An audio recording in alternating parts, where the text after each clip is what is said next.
Bueno, retomamos, los invitamos a tomar asiento para poder continuar con el segundo panel de esta jornada de análisis político, que tendrá como oradores a la señora Mariel Fornoni, licenciada en Administración, otorgado por la Facultad de Ciencias Económicas y Sociales de la Universidad Nacional de Mar del Plata, que se desempeña como socia directora de Management and Fit.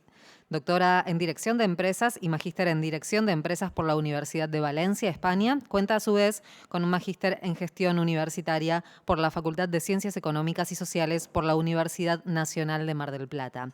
Es docente de grado y posgrado en universidades públicas y privadas nacionales y extranjeras, conferencista y autora de artículos de la especialidad y consultora del BID en proyectos de desarrollo. También serán parte de este panel como oradores el señor Sergio Berenstein, doctor en Ciencia Política y licenciado en Historia. Es presidente de Berenstein, consultora de análisis político y estratégico, que fundó en 2014, con una perspectiva regional y comparada en base a métodos de investigación rigurosos e innovadores, tanto tradicionales como de Big Data.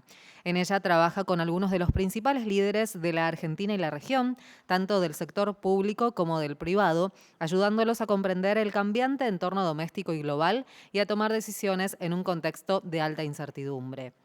Dicta usualmente conferencias y clases magistrales dentro y fuera de la Argentina. Asimismo, se desempeña como director académico del Instituto de Neurociencias y Políticas Públicas de Fundación INECO. Es profesor de la Maestría de Negocios de la Facultad de Ciencias Económicas de la UBA y de Perfil Educación. Desde comienzos del 2019 fue designado presidente del International Press Service para América Latina. Sus últimos libros son ¿Somos todos peronistas? Y la primera revuelta fiscal de la historia, la 125 y el conflicto con el campo. Es columnista político de La Nación, TN y Cadena 3 y coconductor de Incorrectamente Políticos en Radio Rivadavia.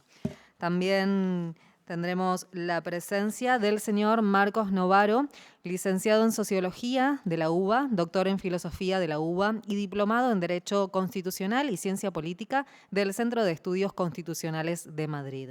Desde junio de 1999 es investigador científico del CONICET.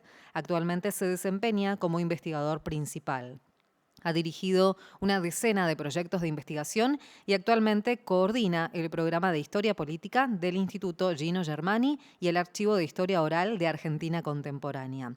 Ha sido consultor del Programa de las Naciones Unidas para el Desarrollo en el programa Estado de la Democracia en América Latina, becario Fulbright en la George Washington University, entre otras becas. Desde 2006 es director del Centro de Investigaciones Políticas. Es profesor asociado regular a cargo de la materia Teoría Política Contemporánea en la carrera de Ciencias Políticas, Facultad de Ciencias Sociales de la UBA. Entre sus últimas publicaciones se encuentran Peronismo y Democracia, Manual del Votante Neurótico y Grandes y Pequeñas Mentiras que nos contaron, en colaboración con Marcelo Birmacher. Por último, quien moderará este panel es el señor Juan Bouget, periodista, corresponsal en la Argentina de Radio Francia Internacional desde 2001 de la Radio Televisión Suiza y director periodístico de Radio Cultura de Buenos Aires. Hasta 2016 fue corresponsal de la señal televisiva internacional TV5 Monde, el diario La Tribune, y colaborador del Cronista Comercial. Es socio e integró la comisión directiva del Foro de Periodismo Argentino.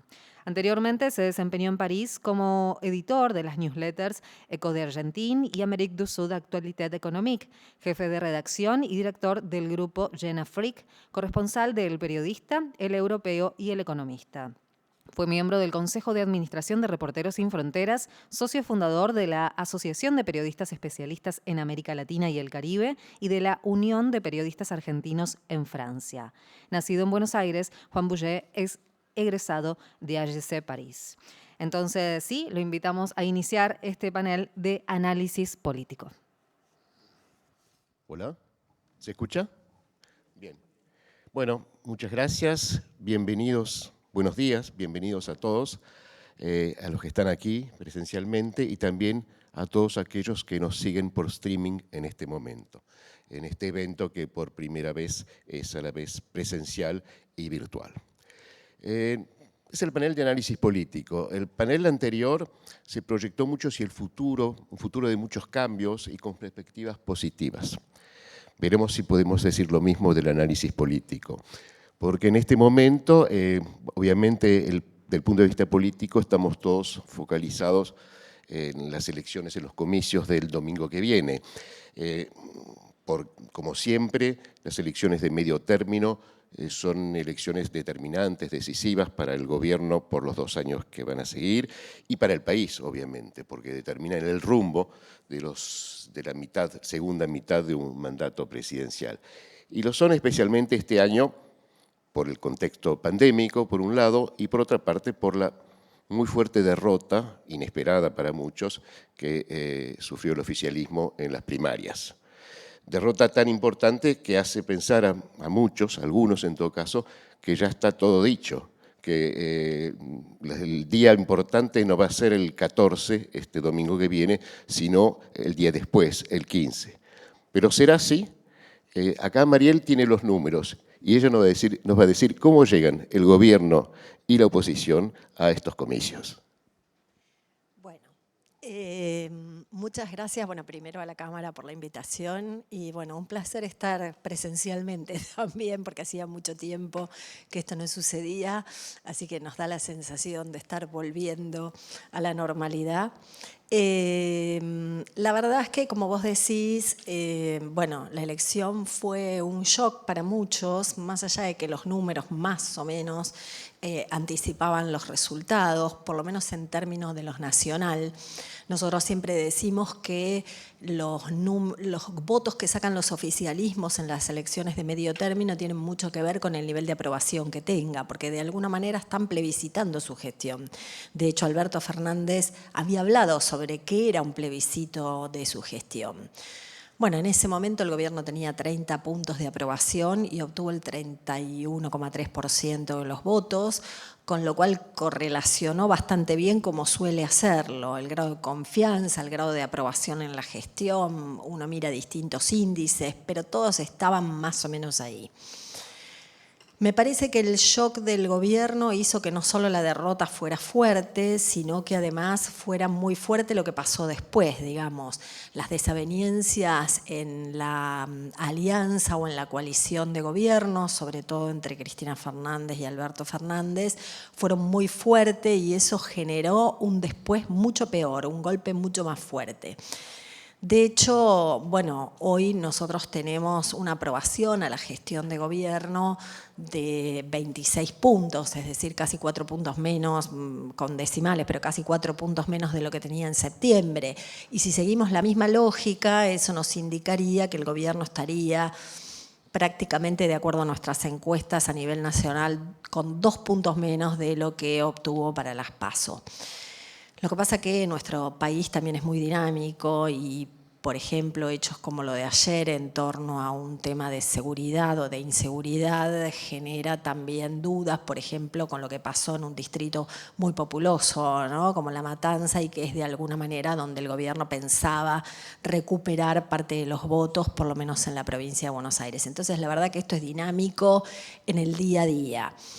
Digo que lo que pasó después en la coalición de gobierno fue tan importante casi como el impacto de la derrota, porque generó que el 50% de la gente nos decía la alianza de gobierno está rota y el 15% nos decía va a estar rota definitivamente después de noviembre. Y la verdad que el voto es una expectativa, más allá del voto neurótico que plantea Marcos, el voto es expectativa, entonces es difícil pensar que la gente va a poner la expectativa en algo que cree que está roto. Ya es difícil una coalición de gobierno en Argentina, que es un país hiperpresidencialista, donde es funcional para ganar elecciones, pero después se hace muy difícil gobernar. Y gobernar con un liderazgo débil. La verdad que el gobierno de Alberto Fernández llegó a tener un pico de aprobación y de apoyo en abril del 2020 con la pandemia, cuando de alguna manera se veía que tomaba decisiones, se lo veía no se veía a Cristina Fernández en el escenario, entonces el liderazgo era propio, la gente necesitaba creer en algo y de alguna manera, bueno, pensaba que se recreó como un círculo que podría haber sido un círculo virtuoso de confianza, porque no solo creció la aprobación al gobierno, sino la aprobación a la dirigencia política, a las instituciones en general, incluso a la justicia. Bueno, eso duró muy poco, duró 2 o 3 meses y después todo volvió a diluirse esa confianza y hoy, bueno, como les decía, estamos en 26 puntos de aprobación. La verdad que son valores similares a los que tenía el gobierno cerca de la crisis del campo. Cuando uno mira, por ejemplo, qué pasa en la provincia de Córdoba, la provincia de Córdoba tiene menos de 20 puntos de aprobación y después de la intervención de Alberto Fernández ayer, me animo a decir que esto ha caído mucho más, no solo por la intervención de ayer, sino por los dichos de la vocera presidencial que responsabiliza a los medios de esto diciendo que es un fake news. Entonces, me parece que hay un quiebre en la confianza, un quiebre en la expectativa de esta suerte de coalición de gobierno que no sabemos en dónde está, con un liderazgo muy debilitado. Y eso lo hace al gobierno llegar a la elección en una situación muy complicada. La verdad que 6 de cada 10 creen que la situación económica es mala y no creen que el gobierno esté en condiciones de gestionar la economía. Más de 7 de cada 10 no creen que el gobierno esté en condiciones de gestionar, por ejemplo, la inflación, que es la principal preocupación de los argentinos. 6 de cada 10 no creen que pueda gestionar la educación, 6 de cada 10 no creen que pueda gestionar la salud. Entonces, con esos números, la verdad que vemos muy complicada la confianza que el gobierno debe despertar para salir adelante. No me voy a meter tanto en lo que sigue, yo me comprometí a hablar un poco de cómo llegamos a la elección, porque tanto Sergio como Marcos, bueno, van a hablar un poco del día después. Pero la verdad que se imaginan que nosotros vemos una situación complicada para la elección y mucho más complicada para los 2 años que vienen después, ¿no? Entonces, ¿por qué llegamos de esta forma? ¿Por qué la gente perdió la confianza de esta manera? Bueno, un poco por la gestión, evidentemente por los resultados, pero me parece que también hubo otras cuestiones. Cuando nosotros hablamos de las desavenencias en este matrimonio presidencial de presidente y vicepresidente, eso tiene mucho para explicar. La verdad que gran parte de la falta de confianza que sufre hoy el presidente viene de su mismo entorno, viene del entorno de la vicepresidente, con lo cual eso es difícil de explicar frente a lo que decimos, un voto es una expectativa. Y después, otra cuestión que también es importante remarcar y es que durante todo el primer año de pandemia, todo el primer año nosotros hacíamos encuestas y le decíamos a la gente ¿cuál es su principal preocupación? La corrupción. Y llamaba la atención porque de alguna manera había problemas muy urgentes, ¿no? Es decir, teníamos por un lado la salud, que era un tema acuciante, por otro lado la economía, que también era un tema muy preocupante, y la gente seguía mencionando la corrupción lejos como primer preocupación.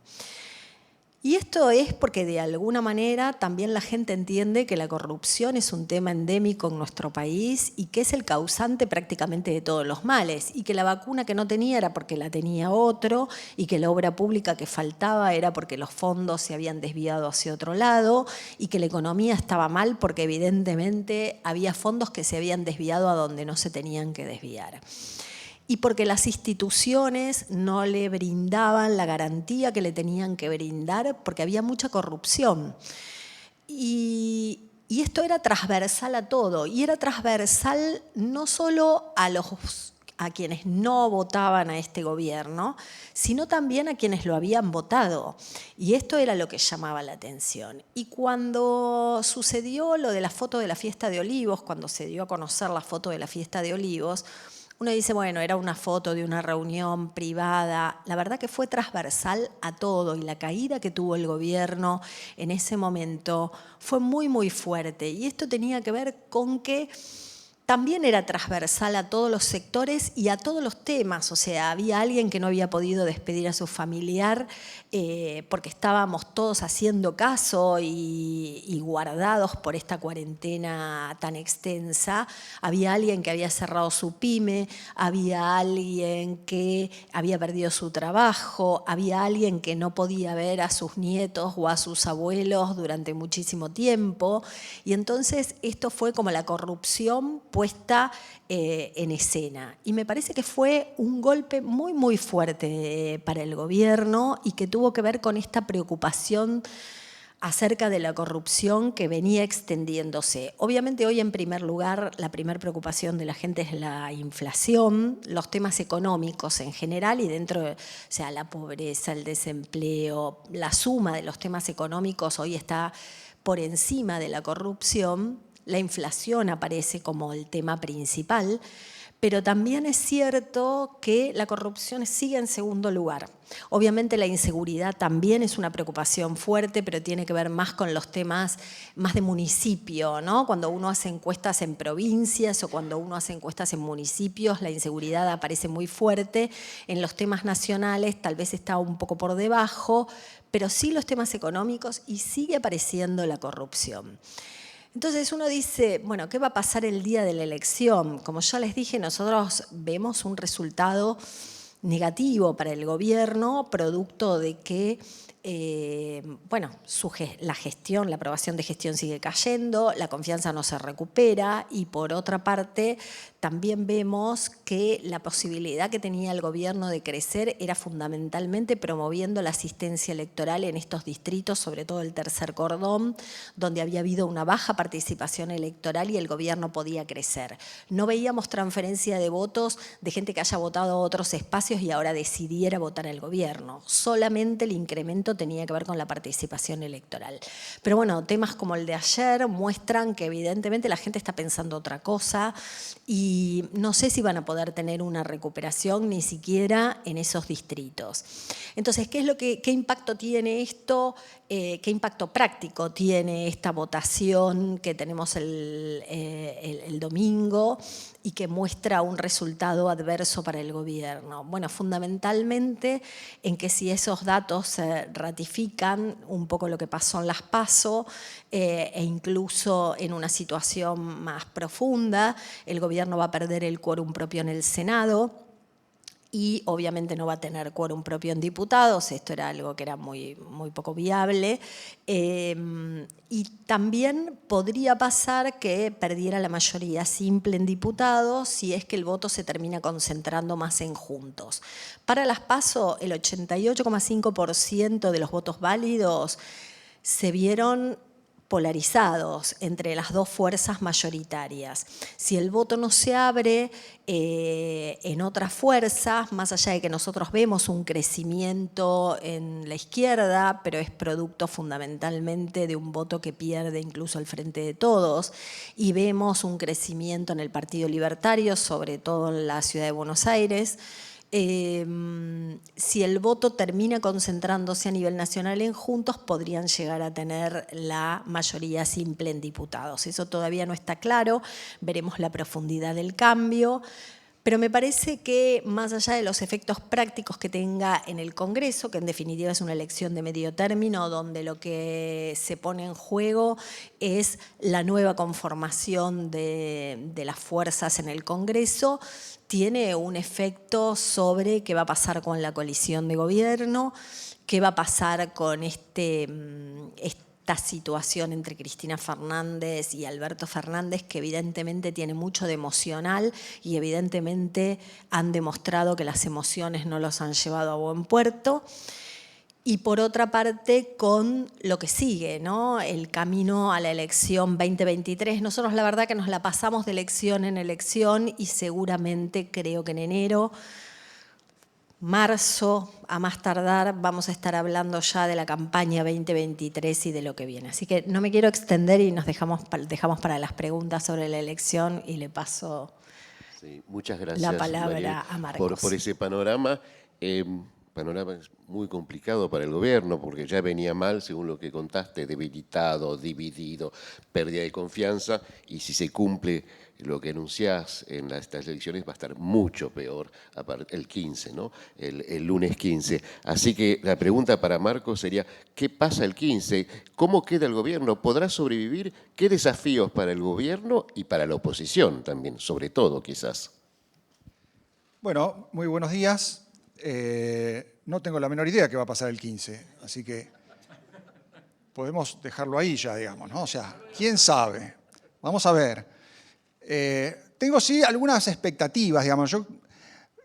Me interesó el modo en que empezó la charla, digamos, porque, bueno, todo, muchas gracias por la invitación, por el gusto de compartir estos momentos y un diálogo sobre estos temas que nos tiene a todos muy preocupados, pero yo diría que en relación a la política argentina, tal vez no hay que ser tan duros, digamos, ¿no? La política argentina tiene algunos recursos para sobrevivir este trance, y yo creo que se van a poner en juego en los 2 años que vienen. Esto no quiere decir que los 2 años que vengan van a ser buenos, digamos, ¿no? Probablemente sean muy malos en muchos aspectos. Tal vez hasta extrañemos los 2 primeros años de Alberto, ¿no? Digamos, no estábamos tan mal, ¿no? Pero creo que el escenario político de descontrol, de desgobierno, me parece que hay altas probabilidades de evitarlo, ¿no? Y yo voy a tratar de explicar por qué me parece que tanto el oficialismo como la oposición pueden hacer un medianamente digno trabajo para evitar ese escenario, para poner a la Argentina de cara a una nueva oportunidad, que no va a ser nada esplendoroso, digamos, ¿no? Va a ser una oportunidad de sangre, sudor y lágrimas, pero donde tal vez la política también siga haciendo su trabajo, digamos, ¿no? Hemos tenido en los últimos 10 años gobiernos malos y gobiernos cada vez peores, uno podría decir. Me parece que de todos modos, a lo largo de esos 10 años se ha ido poniendo a prueba un sistema político que va a tener el desafío de responder si hay salida para este país, digamos, ¿no? Responder la pregunta que me parece que está planteada ya a nivel global, en la propia sociedad. Es una pregunta abierta, no hay mucha escapatoria, y creo que si logramos sobrellevar estos 2 años que vienen y llegar medianamente bien en 2023 con una fórmula de salida, me parece que mis expectativas se van a ver cumplidas, digamos, ¿no? Es un juego de suerte o verdad, digamos, ¿no? Probablemente en 2023 se nos presente, no digamos la última, pero sí una oportunidad que si no se aprovecha vamos a extrañarla mucho, digamos. Entonces, ¿cuál es el desafío del gobierno y por qué yo creo que el oficialismo probablemente cumpla medianamente con ese desafío? Bueno, lo dijo Mariel, ¿no? Mantenerse en pie, es mantenerse unidos y seguir administrando mal, porque no pueden hacerlo de otra manera, mal, lo que queda de esta gestión del Frente de Todos. Obviamente que después de las PASO hubo una cantidad de incógnitas respecto de si son capaces de hacerlo, digamos, ¿no? Si no tienen una propensión a dejarse llevar por la ira, por el orgullo herido, por preferencias ideológicas muy sesgadas, como para cometer errores autodestructivos, ¿no? Sin duda que esos días posteriores a las PASO fueron una seguidilla de errores de los principales actores del oficialismo completamente innecesarios y dominados por la irracionalidad. Ahora, ¿puede repetirse ese escenario después del 14? Yo creo que no, por varios motivos. Primero porque ya pagaron las consecuencias, digamos, ¿no? O sea, las consecuencias están a la vista. Me da la impresión de que tampoco porque ya no hay efecto sorpresa, digamos, ¿no? La sorpresa de la derrota los dejó muy mal colocados y los 2 protagonistas de este drama, que son Alberto y Cristina, obviamente, entendieron muy mal el escenario, digamos, ¿no? Alberto pensando que podía estirar las cosas y Cristina de que podía torcerle el brazo a Alberto y salir ganando, digamos, ¿no? Ninguno de los 2 se salió con la suya, los 2 pagaron muy alto el precio de esa incomprensión y por eso me da la impresión de que no van a volver a cometer ese error, tal vez cometan otros. ¿Cuáles son esos otros errores? Bueno, claramente que esta expectativa, digamos, de poder seguir estirando las cosas. Ahora, seguir estirando las cosas no es finalmente la menos mala de las soluciones que hay a la mano. Pensemos luego cuáles son los escenarios posibles para este gobierno. Uno, que creo que es completamente inalcanzable, es que se corrija, modere y hagan un acuerdo decente con el fondo, con un plan de estabilización. Claramente eso está fuera de sus posibilidades, digamos, ¿no? Está fuera de sus posibilidades, por lo tanto, como escenario me parece que es tan baja su probabilidad que yo creo que hay que desestimarlo, digamos, no seguir imaginando que eso es posible. Ahora, hay otro escenario que creo que es el que más se discute hoy en día, que es el de la radicalización, ¿no? Hacer todo lo contrario, y que Cristina sea la que impulse esa radicalización. Es lo que muchos temen, ¿no? Que tome el control total del gobierno, que bloquee la posibilidad de cualquier acuerdo con el fondo, no solamente uno bueno, sino incluso uno precario y a 2 años, digamos, ¿no? Para simplemente salir del paso. Que endurezca las políticas en todos los terrenos, digamos, ¿no? Pero principalmente económico, forzando, digamos, un desequilibrio de variables ya directamente explosivo, digamos, ¿no? Que nos encaminaría, creo que ella lo sabe, a algo parecido a un Rodrigazo, tal vez antes de la elección del 23.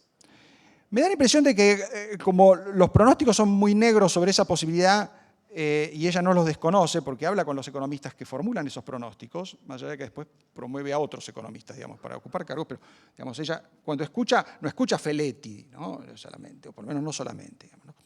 Entonces me parece que ese pronóstico pesa en la evaluación del grupo gobernante, digamos, ¿no? Pero además pesa una cuestión práctica de supervivencia. Me parece que Cristina sabe cuáles son los riesgos de radicalizarse en términos de su alianza política, ¿no? Si ella tomara el control pleno del Ejecutivo, le estaría pavimentando el terreno para que el resto del peronismo se lave las manos. Digamos, ¿no? Gobernadores, intendentes, sindicalistas al día siguiente le dirían, bueno, señora, ahora es usted exclusivamente la que es responsable de esto, arréglese, si necesita nuestra colaboración, búsquenos, pero nosotros nos vamos a ocupar de nuestros propios asuntos, que son barrer la vereda y arreglar nuestros sueldos y nada más, digamos, ¿no? Y esa es la peor escena posible para Cristina. Sería regalarle una gran ventaja al resto del peronismo y ponerse en riesgo no solamente el capital que ya perdió, sino el capital que le queda para 2023, ¿no? Entonces, me parece que no tiene ningún sentido pensar que Cristina va a comprar más acciones de un barco que se está hundiendo. Es ridículo, ¿no? Está a veces un poco loca, pero no tan loca. Y claramente sabe preservar su capital, digamos, ¿no? En ese sentido es una buena empresaria política, digamos, ¿no?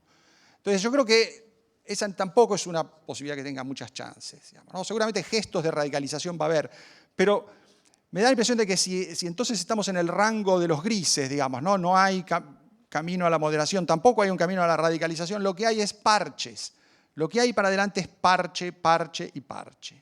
Y eso es lo que vamos a ver, que un poco es lo que hemos estado viendo. Es un gobierno que no tiene un programa, que es básicamente conservador, que cree que si aguanta las cosas van a mejorar y está guiado por esa expectativa y no tiene otra. No tiene otra. Están atrapados en esta fórmula que inventaron para mantener unido el peronismo y retener el poder. Y la sociedad les ha dicho, no nos gusta esto, queremos otra cosa, pero ellos no están en condiciones hoy de ofrecerlo, ¿no? Lo más que pueden hacer es tratar de preservar el capital político que tienen y tal vez tratar de recuperar algo de lo que han perdido si hay un poco de reactivación con alguna fórmula de negociación con el fondo y no mucho más, digamos, ¿no? Entonces, todo esto ha bajado las expectativas, me parece, en el oficialismo, y con expectativas más bajas la gente se vuelve más razonable, ¿no? No se vuelve más loca, se vuelve más razonable. Y yo creo que hay que apostar a eso, a un comportamiento mínimamente razonable de supervivencia. Por ese lado, entonces, mis pequeñas dosis de optimismo, ¿no? Muy acotadas, pero optimismo al fin.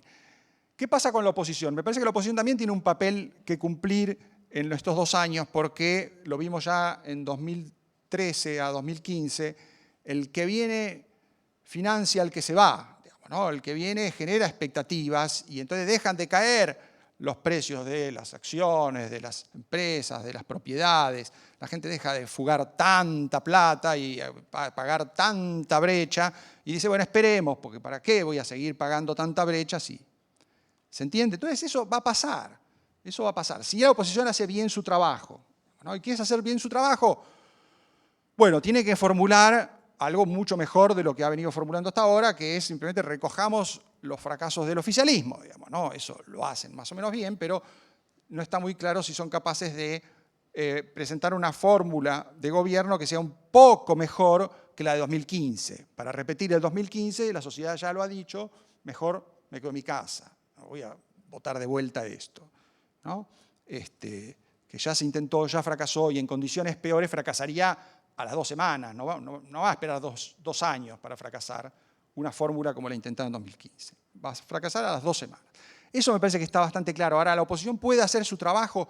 Ahí me parece que hay una gran discusión respecto de qué significaría hacer su trabajo. Ampliarse, mejorar su programa, profundizar su programa, mejorar sus liderazgos. Básicamente son las cosas que cualquier coalición tiene que resolver. Liderazgo, programa, reglas de juego. ¿No? Reglas de juego que, junto con lo demás, crean confianza. Bueno, esta oposición por ahora mucha confianza no crea, recoge votos negativos, no es que genera entusiasmo. Por eso no es que los líderes de oposición después de las elecciones levantaron, más bien siguen ahí, en la zona gris, la gente no los odia demasiado, nada más, ¿no? Entonces, ¿qué es lo que tienen que hacer? Ahí hay una gran discusión interna que en realidad con el triunfo se ha complicado un poco. En vez de facilitarse, se les ha complicado las cosas. ¿Por qué? Porque el problema del liderazgo se ha vuelto más difícil, porque hay más aspirantes a ejercerlo. Los radicales han vuelto a ser un partido nacional, tienen el sueño de participar de la competencia por el liderazgo, por las políticas, cosa que es bueno, porque digamos, antes tenían esa actitud esquizofrénica de decir Macri no nos deja participar, pero ninguno de ellos quería hacerlo, ¿no? Todos querían cobrar diputados y espacios a niveles provinciales, pero ninguno quería sentarse a ver cómo ajustamos, ¿no? Cómo subimos las tarifas. No, los radicales hacían un juego medio esquizofrénico. Ahora han abandonado eso y dicen, no, queremos ser gobierno, queremos discutir la política. Bueno, bárbaro. Pero hay muchos tenedores metidos en este plato y los radicales encima no son un partido muy cohesionado, digamos, ¿no? Tienen 4 candidatos a la presidencia. Antes no tenían ninguno, ahora tienen 4. O sea, es una locura, ¿no? Ese es un problema, digamos, ¿no? Es un problema. Pero el problema principal es el PRO. El PRO era un club de amigos, de socios y entenados de Macri, y ahora quiere ser un partido. Es una ambición razonable, pero no es fácil pasar de un club de amigos a un partido, ¿no? No es algo que se hace en 2 semanas. Supone un gran esfuerzo institucional, de construcción institucional, de disciplina, de reglas de juego, de respeto. No se puede, digamos, en un partido no se hace esto de, che, qué bueno que es el candidato de la oposición, ¿no? El que me está robando votos me cae muy simpático, piensa igual que yo. Eso no lo hacen los partidos, ¿no? Nos dicen, che, si hubiera sido candidato yo sacaba más votos que la cretina esta que está de candidata, que eso qué es. Los partidos no hacen eso, en general. Más o menos tienen cierta solidaridad, cierta regla. La gente respeta eso. Bueno, no, el PRO no. Pasó de ser un club de amigos a un club de enemigos. Entonces es un gran problema ese. Es un gran problema porque además los tipos que están conduciendo el proceso, que tendrían que decir, bueno, ven que nosotros conducimos el proceso, somos los que ganamos, por ejemplo, en Provincia de Buenos Aires, en la ciudad. No, los otros le dicen con algo de razón, ustedes ganan pero con nuestro argumento. Ustedes ganan, pero no porque se moderaran y porque estén ofreciendo alianzas a Schiaretti y a los peronistas sobrevivientes, sino precisamente porque están recogiendo un voto cada vez más antiperonista y están siendo más duros, decir basta y no, vamos a aprovechar esto para de una vez por todas resolver este problema del peronismo que es un caos. Bueno, esa tensión entre o convivimos con el peronismo, o cooperamos con él, o lo combatimos y lo derrotamos, eso no lo tiene para nada resuelto el PRO. No lo tiene nada resuelto y lo tiene menos resuelto hoy de lo que lo tenía antes. Porque hoy cooperar con el peronismo es algo que va en contra del sentido común de los líderes nacionales y también territoriales de esta coalición, que esperan cosechar beneficios del fracaso oficial en 2023. Aspirantes a intendentes, a gobernadores, un montón de tipos que le dicen a Larreta, a Vidal, a todos los moderados, le dicen, ¿para qué quieres salvar a esta gente que a lo que nosotros podemos derrotar? ¿No? O sea, ¿qué tipo de jefe político sos mío que me querés jorobar? ¿No? O sea, si vos me conducime al éxito, no a transar con los que yo tengo que ganarle la elección. Ese es el razonamiento de Juez en Córdoba, ¿no? Que lleva al despelote este que se armó entre Schiaretti y Larreta, después de que Larreta le ofreció la vicepresidencia, ahora no sabe muy bien cómo decir que lo odia a Larreta, digamos, ¿no? Porque Juez se lo exige, si no Juez obviamente se va a jugar con Macri, con Patricia, con cualquiera. Ese tipo de problemas son gravísimos, son problemas gravísimos y no tienen mucha solución. Porque si es cierto lo que decía antes, de que el Frente de Todos va a seguir unido, ¿qué chance de fuga hay de dirigentes peronistas llamados moderados, que en realidad son vecinalistas, tipos que no tienen ninguna opinión sobre la política nacional, no les importa y esperan desdoblar elecciones, ganar sus puestos y después seguir esperando, a ver cuándo alguien los llama y les ofrece algo redituable para interesarse en la política del país? Y tal vez no pase nunca eso. Entonces, esa situación es muy dramática, es muy dramática. Y yo creo que hasta muy cerca de 2023 no va a tener solución. Va a ser una interna abierta en la oposición, con muchos aspirantes y sin muchas reglas de respeto, que por lo tanto tiene más dificultades para ampliarse, porque si no hay reglas entre los que están, ¿cómo va a haber reglas con los que quieren sumar? ¿Qué confianza van a generar en tipos a sumar si entre ellos se están pisando los callos todo el tiempo, digamos, ¿no? Y encima una situación en la cual lo más rentable para cualquier peronista que se precie es sentarse a esperar. Sentarse a esperar, pagar los sueldos, recibir las transferencias y no opinar de política nacional. Eso yo creo que es lo que va a pasar y ese es el gran desafío, es sacar a la gente de su zona de comodidad, de su zona de confort y tratar de convertirlos en actores un poco más responsables. La competencia lo va a hacer, pero tal vez demasiado tarde, tal vez muy cerca de la elección de 2023 y hasta ese momento todo el mundo siga en esta indefinición que creo que es el gran desafío, digamos, ¿no? Armar una coalición que pueda funcionar, que rompa los bloqueos y que tiene que tener esos componentes: confianza, reglas de juego, programa y liderazgo. Si no lo hace la oposición, no lo va a hacer nadie. Eso es todo. Muchas gracias.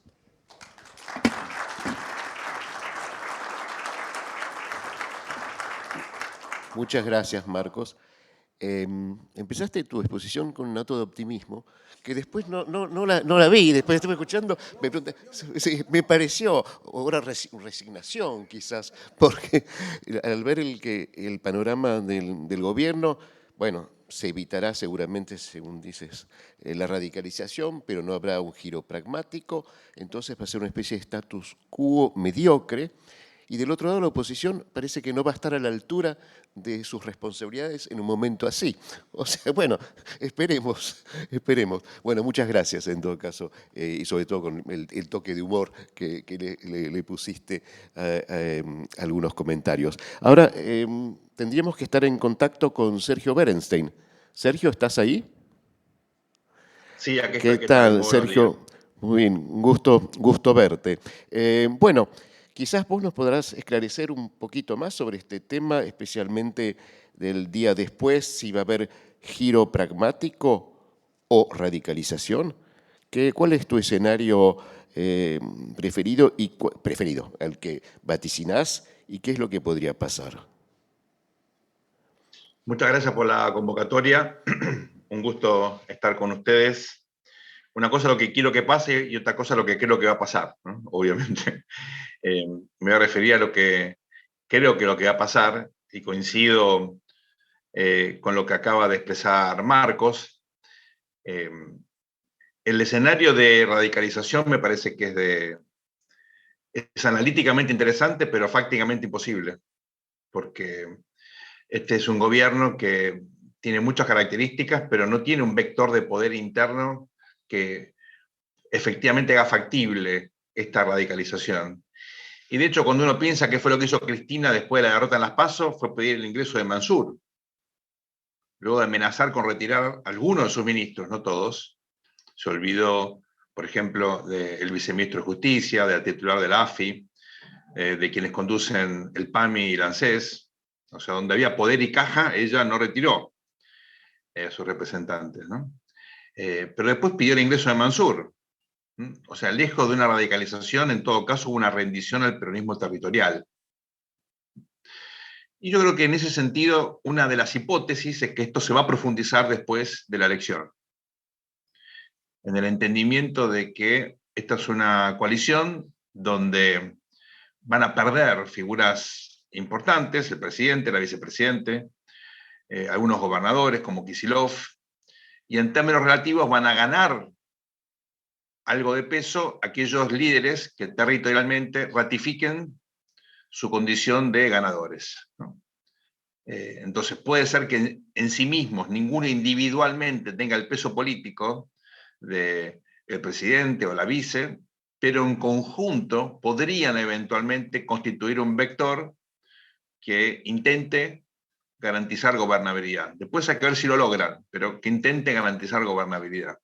Es decir, evitar una ruptura de la coalición gobernante. Entonces yo creo que uno de los ejes o elementos a considerar es si esta coalición, frente de todo, sobrevive o no a esta elección, por lo menos como la conocemos hasta ahora. Marco sugirió que en principio debería subsistir, pero por lo menos analíticamente deberemos considerar la posibilidad de que efectivamente haya algún tipo de fractura, ¿no? Sobre todo si el equilibrio postelectoral de la coalición no satisface a algunos de los actores principales. Algunos sugieren incluso que hasta la propia Cristina podría dar un paso al costado. Pensando que si el gobierno efectivamente va a hacer un giro, no sé si es pragmático, pero para evitar una situación aún más compleja, acuerda con el fondo, aunque sea un programa que luego sea difícil de llevar a la práctica, pero para evitar, obviamente, una situación peor. Y cambie la narrativa, porque eso implica ajustar tarifas, implica cerrar la brecha, es decir, algún tipo de corrección también cambiaria.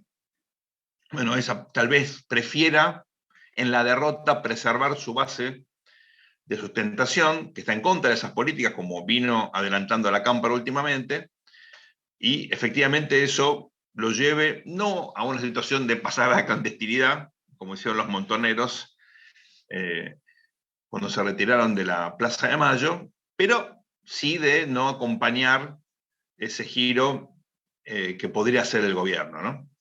Yo no estoy pensando en un giro pragmático, en efectivamente un equipo económico con una propuesta consistente, ¿no? Simplemente reptar en el barro.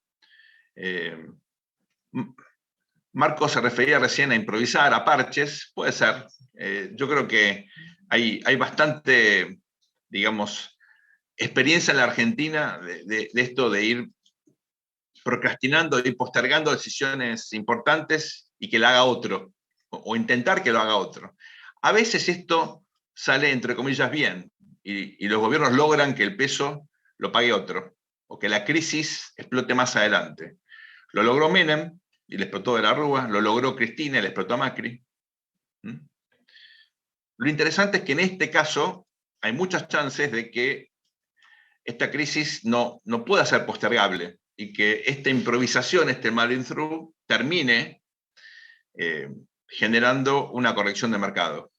Es decir, las condiciones objetivas son distintas a las del 98-99 o a las del 2014-2015, y con una corrección a la Kicillof-Fábrega, un poquito de tarifas, un poquito de tipo de cambio, me parece que ya no alcanza para llegar al 2015. Entonces, cuidado que tal vez la salida o el intento sea ir, digamos, ganando tiempo y haciendo pequeñas cosas, incluyendo un acuerdo con el fondo para evitar una situación más compleja, pero como demostró la experiencia de Macri, un acuerdo con el fondo no elimina la posibilidad de la crisis, al contrario.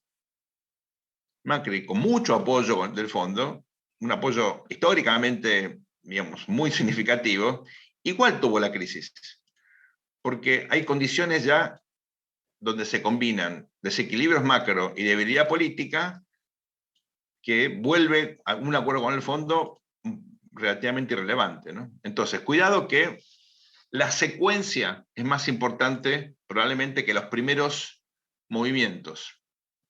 Y no hay que pensar que las primeras reacciones del gobierno, que pueden ser relativamente positivas en términos de no caer en una radicalización, son sustentables en el tiempo. Entonces yo creo que estoy aquí enfatizando es, miremos los primeros movimientos, pero pensemos, evaluemos si esto es sustentable o no, teniendo en cuenta los problemas objetivos que tiene hoy la Argentina, ¿no? Entonces, 4 escenarios para ordenar un poco esto. Si la Argentina evita una crisis de gobernabilidad, si no hay rupturas o ruidos importantes en el oficialismo, tal vez esto sea más probable si el gobierno hace una elección no desastrosa, digamos, si acota un poco la diferencia en la provincia de Buenos Aires, si ellos pueden mostrar algún tipo de recuperación, aunque sea parcial, ¿no?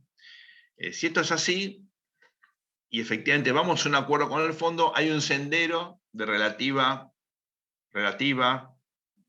estabilidad. No estoy diciendo que va a ser algo maravilloso, pero, digamos, ahí se arma un escenario, en términos comparativos, es el menos malo de todos, ¿no?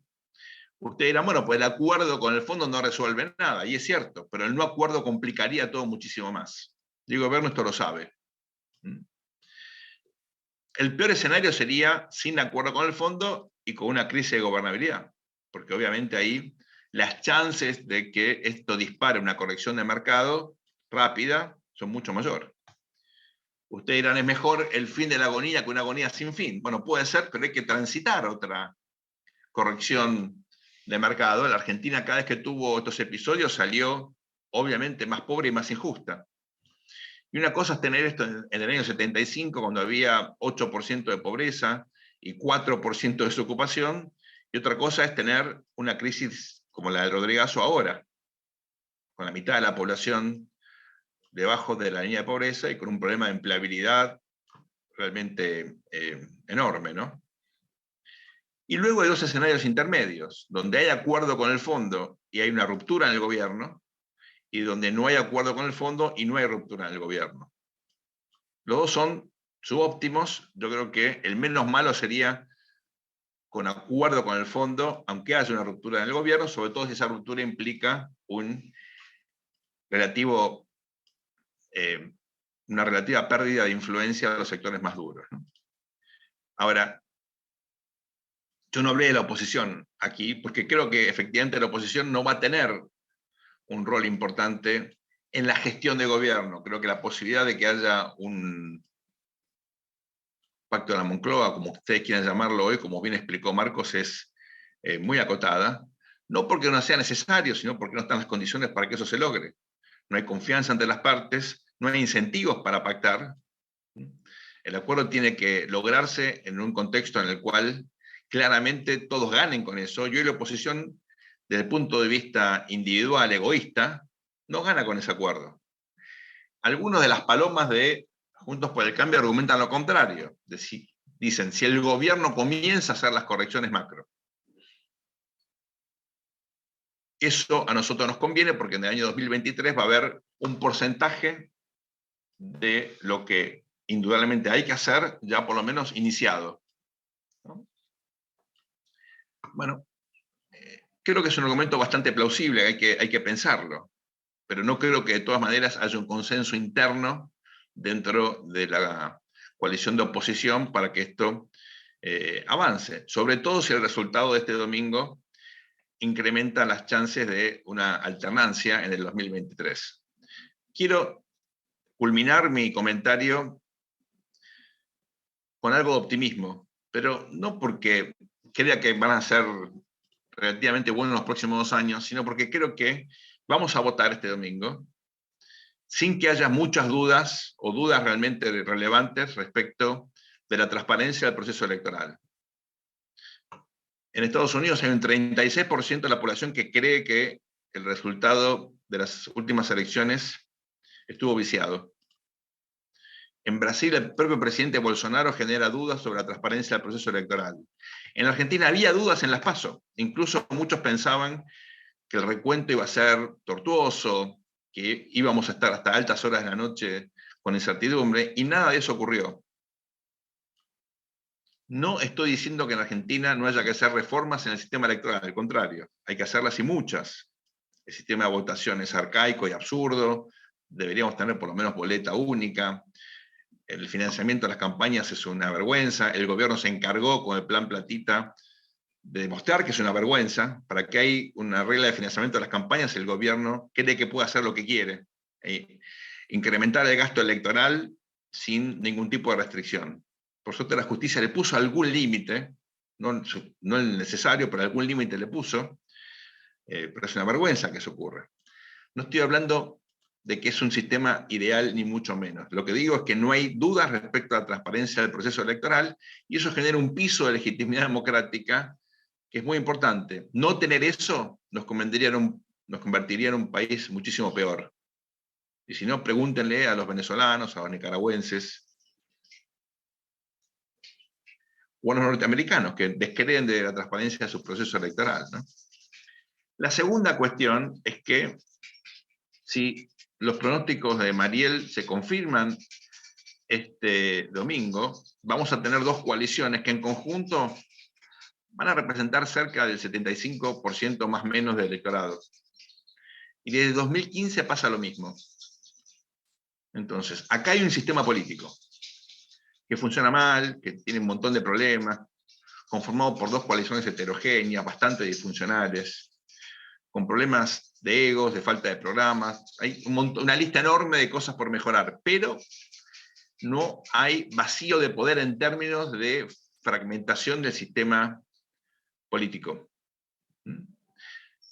Insisto, no es lo ideal, pero es un piso no menor, porque eso evita otros problemas de coordinación que son enormemente complejos. Entonces, la Argentina entra a este proceso electoral con estos dos elementos, estos dos vectores de institucionalidad que no alcanzan para brindarle los recursos que el país necesita para desarrollarse, pero son, creo yo, mirándolo en perspectiva, sobre todo comparada con la región y con la historia argentina del pasado, ¿no? Elementos para tener en cuenta. El Rodigazo se dio con un vacío de poder, con mucha violencia en la calle y con ausencia realmente del sistema. La oposición estaba totalmente fragmentada y el peronismo había implosionado. Nada de eso ocurre ahora. Y el 2001 se dio también con una coalición, un presidencialismo de coalición deshecho y una elección que fue determinante para disparar la crisis de diciembre, ¿no? Y hay que decirlo, la hiper se dio con una derrota muy importante del oficialismo y, obviamente, la imposibilidad luego de asegurar la gobernabilidad. Creo que la Argentina ahora es distinta en ese sentido y podemos evitar los peores escenarios si la política evita estas dinámicas centrífugas respecto de la lógica de la acción colectiva. Insisto, si predomina lo centrípeto y evitamos los peores escenarios, bueno, podemos ir a una transición menos dramática de lo que de otro modo podría suceder, y estos atributos institucionales me permiten ser relativamente optimista. Muchísimas gracias.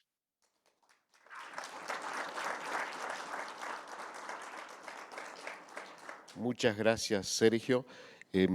No me quedó claro cuáles de los 4 escenarios que presentaste posibles de la radicalización o el cambio positivo y los 2 intermedios te parecía que iba a ser el más probable. Quizás tampoco vos lo tengas claro, es muy difícil predecir las cosas en Argentina. Muy interesante estos 2 elementos con los cuales terminaste sobre la institucionalidad que tenemos a la vez por la existencia desde hace muchos años de 2 coaliciones de peso más o menos equivalente que representan casi el 80% del electorado, más o menos, que es una diferencia con muchos países de la región y también de otras regiones. En Europa hay un problema de debilidad de los partidos y de creaciones de nuevas formaciones. Y yo agregaría también un tercer elemento, que es que los argentinos van a votar con ganas de votar. La participación electoral es alta, y no es solo porque el voto es obligatorio, porque no pasa nada si la gente no va a votar, solo una multa ridícula. Y eso también es una gran diferencia con muchos países de la región y del mundo occidental. Bueno, muchas gracias a los tres panelistas por sus aportes hoy, y quedamos abiertos a las preguntas de la sala. No sé quién tiene la pregunta y díganme a quién se la quieren dirigir. Marta.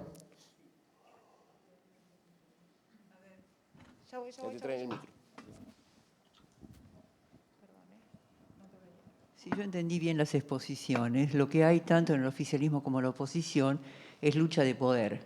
Cada uno quiere tener un cargo, ser el candidato a presidente, etc. ¿Alguien tiene algún programa y algunas reglas de juego para resolver los problemas reales de la gente? Yo no veo, yo soy economista y no lo veo, y no sé si ustedes tienen claro eso.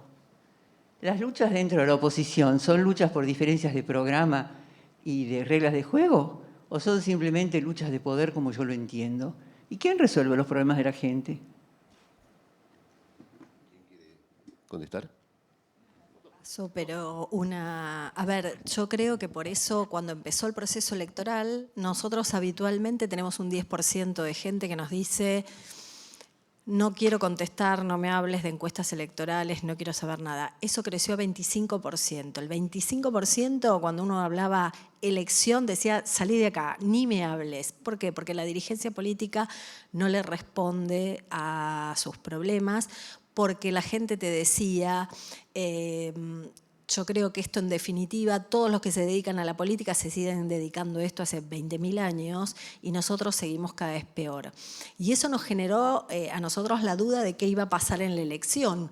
¿Por qué? Porque no sabíamos cómo se iba a volcar esa rabia o ese apatismo, si la gente no iba a ir a votar, si la gente terminaba votando en blanco, impugnando el voto, terminó votando oposición, pero creo que uno decía, bueno, lo peor que le puede pasar a la oposición es pensar que los están eligiendo. Están votando como votamos desde hace mucho tiempo, para que no gane el otro, para que no se siga radicalizando, pero no realmente pensando que el otro puede hacer algo. Y eso me parece que es algo grave, justamente porque creo que la gente tiene claro que en definitiva la política arregla las cosas en la política, y uno dice, ¿cómo puede ser que quiera en este momento agarrar un cargo o agarrar la presidencia, algo en este país que está en la situación que está? Y por eso me parece que hay un descreimiento y una apatía fuerte, más allá de que es cierto que vamos a votar. A nosotros en las encuestas para las PASO el 65% de la gente nos decía que iba a ir a votar, ahora nos lo dice el 80%, nos dice que va a ir a votar, es decir, que pensamos que va a haber un incremento en la participación electoral, pero me parece que tiene mucho que ver más, que la movilización tiene más que ver con la bronca que con la expectativa, ¿no? Que con la esperanza, porque creo que la gente se da cuenta de esto, de que no hay un plan ni por parte del gobierno ni por parte de la oposición, por lo menos por ahora no se ve, ¿no? Sí, Marcos. Sí, yo diría que, digamos, en la economía y en la política pasa lo mismo, digamos, ¿no? Las instituciones hacen que el egoísmo produzca resultados cooperativos mejores que la ausencia del egoísmo, digamos, ¿no? Y eso me parece que es lo que hay que conseguir en Argentina. La Argentina tiene una democracia muy competitiva, poco colaborativa. O sea que estamos muy inclinados a la competencia y poco inclinados a la cooperación, y hay que encontrar un equilibrio ahí. De todos modos, diría que hay elementos de cooperación importantes, ¿no? Se destacó, creo que Sergio lo dijo, y yo también soy en la misma línea, me parece que hay una solidez relativa de los partidos y de las coaliciones que es una señal positiva. La sociedad está harta de los resultados malos de la gestión de esas coaliciones. O sea, las coaliciones existen, los partidos también, pero cuando gobiernan muy mal.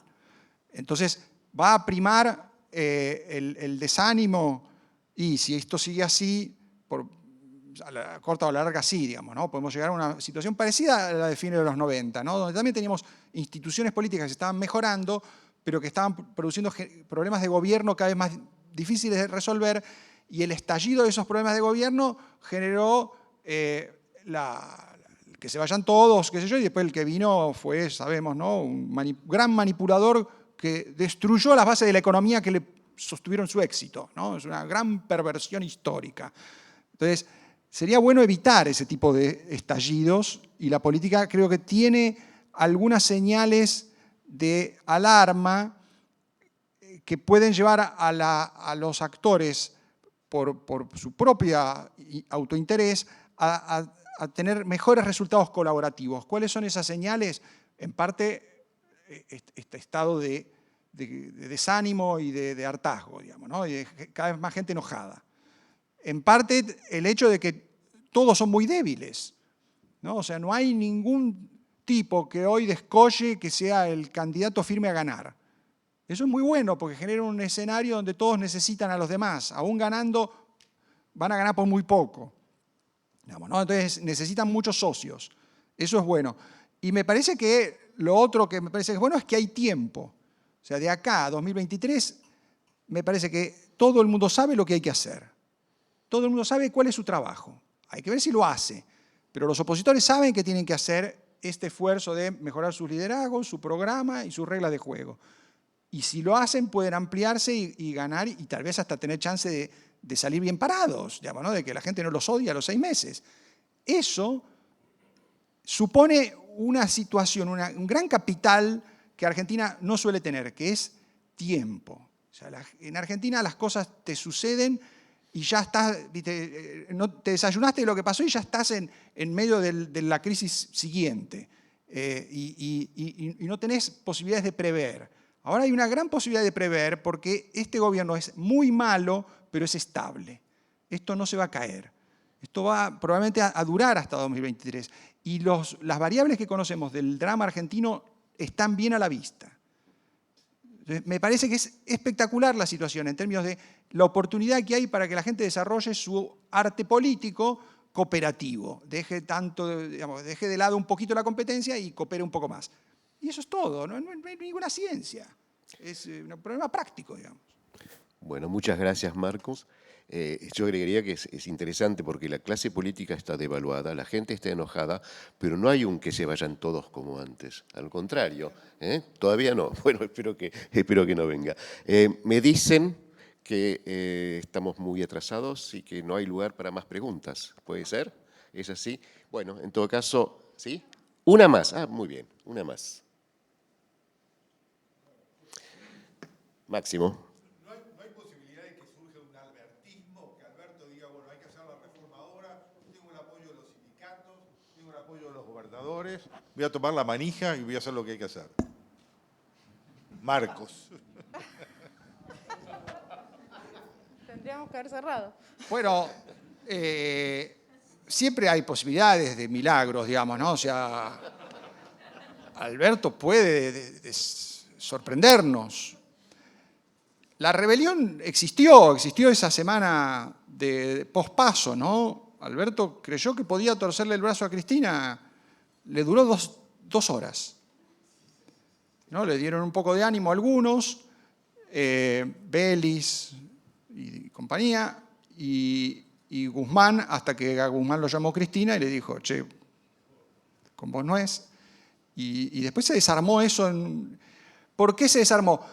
Y porque ¿quiénes van a colaborar en esa patriada? ¿Quiénes irían a la Casa Rosada a sostener a Alberto? Vos mencionaste sindicalistas, gobernadores, intendentes. ¿Quién concretamente en carne y hueso va a ir a poner su futuro político en riesgo para salvarlo a Alberto?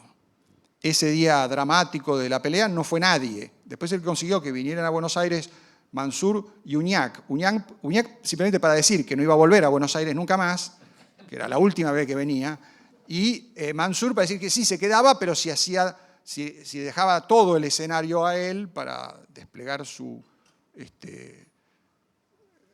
capacidad innovativa, que duró una semana más. O sea, no es fácil coordinar el peronismo. Sí, y además es muy difícil. no nos olvidemos que Mansur tenía estallada su provincia, ¿no? Y esta era una salida que lo dejaba mejor parado porque ni siquiera se podía mantener en su familia, en su provincia, ¿no? Bueno, ahí sí, lamentable para vos, lamentablemente Máximo, tu albertismo parece que tiene pocas chances de surgir. Bueno, en realidad, muchísimas gracias a Mariel, Marcos, Sergio, por estas exposiciones y damos aquí por finalizada esta mesa de análisis político.